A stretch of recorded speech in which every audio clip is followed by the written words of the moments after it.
నమస్కారం. నా పేరు Meenakshi. I'm a tarot card reader, numerologist, spiritual healer. ఈ నవంబర్ మాసంలో 17వ తారీఖు నుంచి 23వ తారీఖు మధ్యలో సింహరాశి వారికి టారో కార్డ్ ప్రిడిక్షన్ ద్వారా ఎలాంటి పరిస్థితులు ఉంటాయో ఒకసారి చూస్తాం.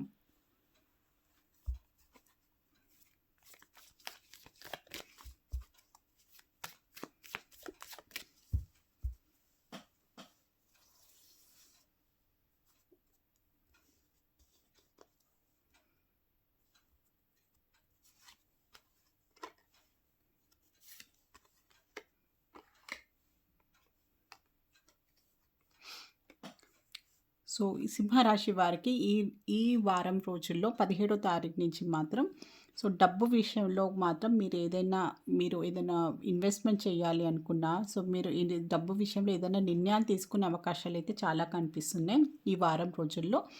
చాలా జాగ్రత్తగా, కేర్‌ఫుల్‌గా మీరు తీసుకోండి. అదేంటంటే మీరు ఏదైనా ఇన్వెస్ట్‌మెంట్ చేయాలి, ఏదన్నా అంటే భూమి పరంగా కూడా, మీరు ఆస్తి పరంగా కూడా ఏదైనా గోల్డ్ కొనాలి, ఏదన్నా విషయంలో మీరు డబ్బు ఖర్చు పెట్టే విషయంలో మాత్రం డిసిషన్ తీసుకునే అవకాశాలైతే చాలా కనిపిస్తున్నాయి. చాలా ఇంపార్టెంట్ డిసిషన్. చాలా పెద్ద డబ్బుకు సంబంధించిన నిర్ణయాలైతే తీసుకుంటారు. ఏదైనా ఇల్లు కొనాలన్నా దానికి సంబంధించి అయితే చాలా కనిపిస్తున్నాయి. భూమి కొనాలి అనుకున్నా కూడా, ఏదైనా పెళ్ళికి సంబంధించిన ఖర్చుకు సంబంధించిన కూడా ఇవే ఈ ఈ వారం రోజుల్లో డబ్బుకు సంబంధించిన కొన్ని ప్లానింగ్స్ అలాంటి విషయాలైతే కనిపిస్తున్నాయి.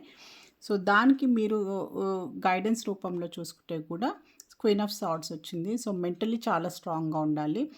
వాళ్ళు వీళ్ళు చెప్పింది అనుకోకుండా మీరు సొంతంగా నిర్ణయాలు, మీ అనుభవం ఏం చెప్తుంది, మీకేమనిపిస్తుంది, ఎలాంటి ఈ డబ్బుకు సంబంధించిన విషయం కనుక థర్డ్ పర్సన్ అందరి సలహాలు తీసుకోవాలి. కానీ నిర్ణయాన్ని మాత్రం మీరు తీసుకుంటే బాగుంటుంది. మీ సొంత నిర్ణయం ఏంటి, మీ అనుభవం ఏంటిది, మీకేం కరెక్ట్ అనిపిస్తుంది కూడా, అది కూడా మీకు చాలా ఇంపార్టెంట్ అండి. దాని విషయంలో కూడా మీరు కంపల్సరీగా మీ సొంత అభిప్రాయం ఏంటిది, మీ ఒపీనియన్ ఏంటి అనేది కూడా దానికి కూడా మీరు ఒకసారి పరిగణనలో తీసుకుంటే బాగుంటుంది. ఈ వారం రోజుల్లో డబ్బుకు సంబంధించిన నిర్ణయాలు బాగా తీసుకుంటారు. ఏదో ఇంపార్టెంట్ డబ్బుకు సంబంధించిన నిర్ణయాలు అయితే తీసుకునే అవకాశాలు కనిపిస్తున్నాయి. అదేంటంటే మెంటల్లీ చాలా స్ట్రాంగ్‌గా ఉండుకోండి. ఎమోషనల్లీ వీక్ కాకుండా కంపల్సరీగా వాళ్ళు చెప్పారు, వీళ్ళు చెప్పారని, లేకుంటే ఫ్యామిలీ మెంబర్స్ ఏదో అంటున్నారని, ఏదో లగ్జరీకి వెళ్ళిపోయి మొహమాటాన్ని కాకుండా చాలా ఏంటంటే తొందరపాటు పడకుండా బాగా ఆలోచించి నిర్ణయం తీసుకుంటే బాగుంటుందని మీకు గైడెన్స్ రూపంలో అయితే తెలుస్తుంది. All the best.